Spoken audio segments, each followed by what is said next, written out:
So in today's video, I wanted to talk about something that's a little bit different from what I normally tend to talk about. Normally I talk about foreign languages, particularly Romance, Celtic, and Germanic languages. Those are the three branches that I'm most familiar with. And in today's video, I want to talk about my own native language, which is English, which is a Germanic language. And I wanted to talk about some common misconceptions that I see people asking on websites like Reddit or Quora or even some linguistic forums. There are a lot of misconceptions about the English language. There are a lot of questions that people ask that tend to come up over and over, which kind of display a kind of ignorance about the English language. One question that I see asked a lot is about whether English is a Romance language or not, and whether it comes from Latin or not. So I think a lot of people, when they're students in school, they hear something like, a lot of European languages come from Latin. And that is true, that a lot of the Romance languages, or all the Romance languages by definition, come from the Latin language.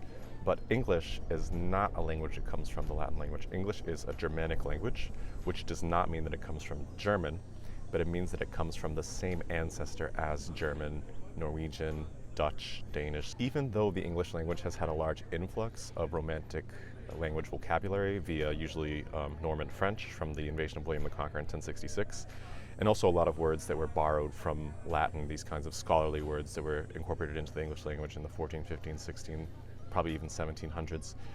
It doesn't matter how much of the percentage of the English language is from Romance roots. What matters is that the history of the language is that it comes from a Germanic root, and also the grammar of the language, more importantly, is a Germanic grammar.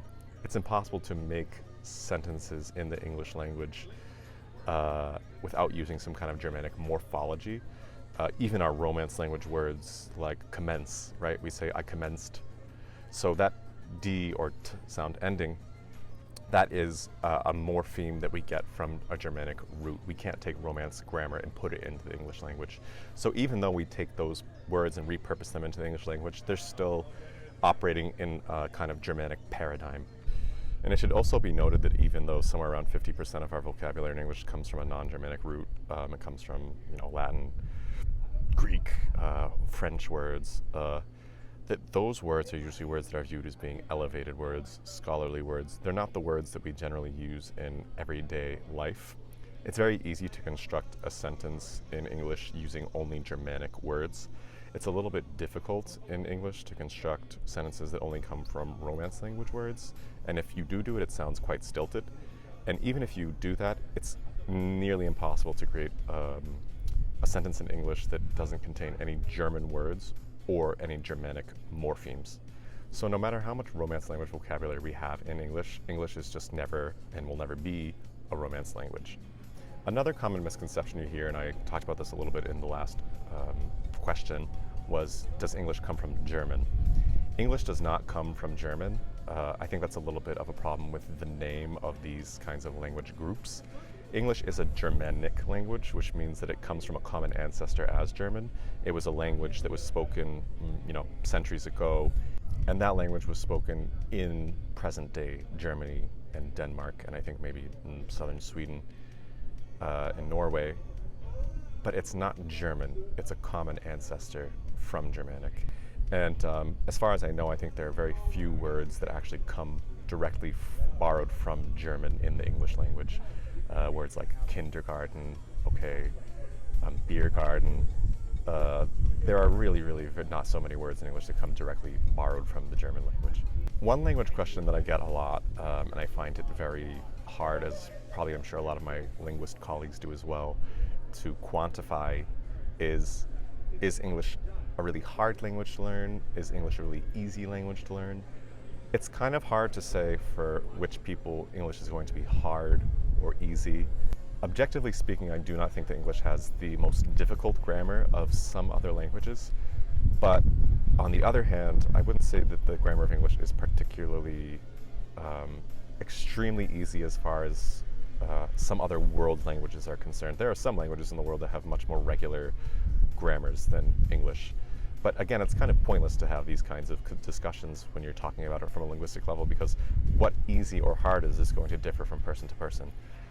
For example, for a person that speaks Spanish to learn Portuguese, or for a person that speaks Italian to learn Spanish, it's probably going to be a little bit easier for them to learn those languages because they come from that basis already. And on the other hand, for a person that speaks Dutch or German, it's probably going to be slightly easier to learn English than it is going to be to learn Spanish, because those again are related languages.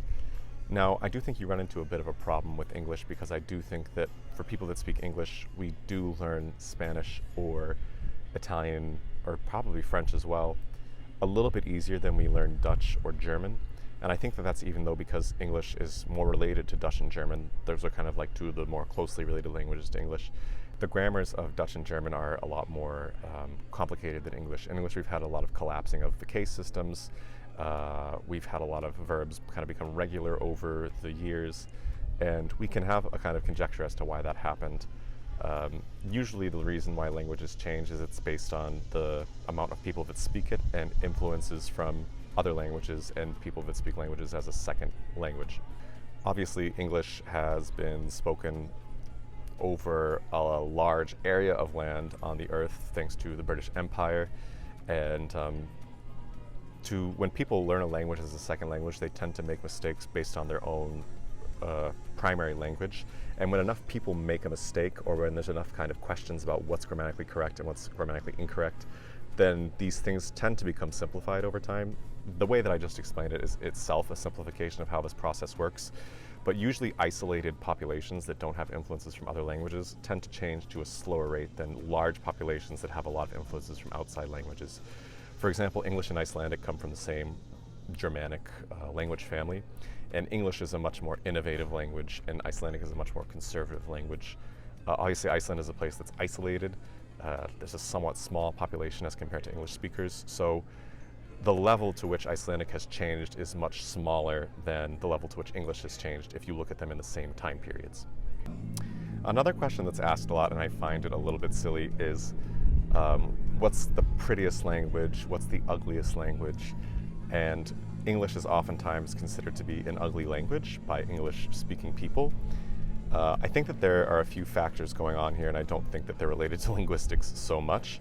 But I'm not a person that's particularly proud of being American or being English-speaking. I think it is what it is. I speak English. I was raised in the United States. But I don't feel any kind of like intense pride about being from the United States or speaking English.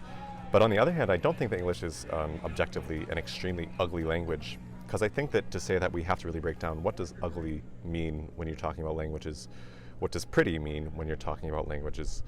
And I think that there are two factors that come into play here. One is familiarity, and the other is this kind of concept called cultural cringe. Familiarity, for example, if we hear languages that we don't recognize, we tend to view them as being more harsh or more ugly or more kind of abrasive than a language that we speak. I think somebody who hears German who doesn't speak German will probably analyze that language to be a little bit more harsh or ugly than somebody who speaks German as a native speaker, or somebody that has a good working knowledge of German as a student. I mean, even for example, if your mother spoke German to you and you really love your mother, you might have a feeling of warmness or love towards the German language because you associate it with your mother. So to talk about these kinds of subjective things like beauty or ugliness when it comes to the English language, or languages in general, it's something that is kind of silly to talk about. And I think that English, in my view, can be a very beautiful language.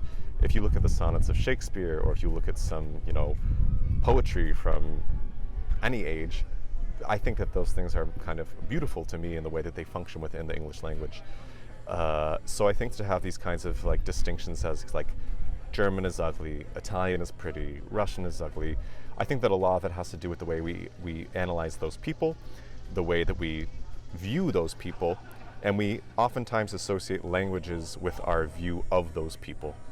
And that thing I was talking about before, this concept of cultural cringe, it is the concept that people that in a country, they will view their own culture as being inherently inferior to the culture of other people. And it's very closely linked to a post-colonial kind of mentality. I do think in the United States, and I'm not a psychologist or a sociologist, but I do think in the United States we've somewhat moved away from having a post-colonial mentality. We were obviously a colony of the UK at some point in time, but I don't think that we view ourselves as being a kind of post-colonial society. But if you look at other countries that speak English, that are post-colonial societies, they will oftentimes view the English language as being inferior to every other language around them because of that kind of concept of cultural cringe. So if you're kind of a native speaker of English, I would challenge you to look for examples of writing, music from any time period, and to kind of find things that you find beautiful about the English language, because I think that every language has its own merits. Every language has examples of beautiful literature, beautiful oral tradition, beautiful music. I think that most languages have this kind of example of culture, and I don't think that English is better or worse or uglier or prettier than any other language out there. Something that I see a lot on internet forums, and it's something that I hear British people talking about a lot, is which language is closer to the original form of English? Is it American English or is it British English? And this is, again, a kind of distinction that's very hard to quantify. But as I see, and I think a lot of linguists would agree with me, that both American English and the English that is spoken in the UK now in 2020, that they are both equally distant from the form of English that would have been spoken in Shakespeare's time or even earlier than that. And the reason why is because these languages have both innovated new things. So you can see both in American English and British English, a certain dialect might keep something that's a little bit more old-fashioned, and a certain dialect might keep another thing that's a little bit more old-fashioned. Both forms of the language have moved so far from the language of Shakespeare or the language of Chaucer that it is a little bit difficult to quantify which language or which version of the language or which accent is closer to the original form. So the British version of English, and there's so many different versions that I'm kind of simplifying it, but no dialect of English that's spoken in English can we really say is that much closer to the English that is spoken in the form of Shakespeare's time. There are some contenders, right? People have kind of postulated that there are certain dialects or certain forms that are objectively closer, but it's kind of hard to take a look at, received pronunciation or standard kind of general American English and say that one of those forms is closer to the form of English that was spoken in Shakespeare or Chaucer's time. It's just, these are kind of distinctions that are hard to quantify and ultimately meaningless, because all languages, they evolve naturally over time, and just because it's closer to the source material in the UK, but doesn't mean that it's immune to these kinds of changes of language. So those are some of the top questions that I receive about the English language, and I would love to know if you all have any questions about the English language. I think it's a very colorful and vibrant language. And for more videos about English, historical linguistics, and foreign language, be sure to subscribe to my channel, Mapamodi Languages, for a new video coming out every Friday.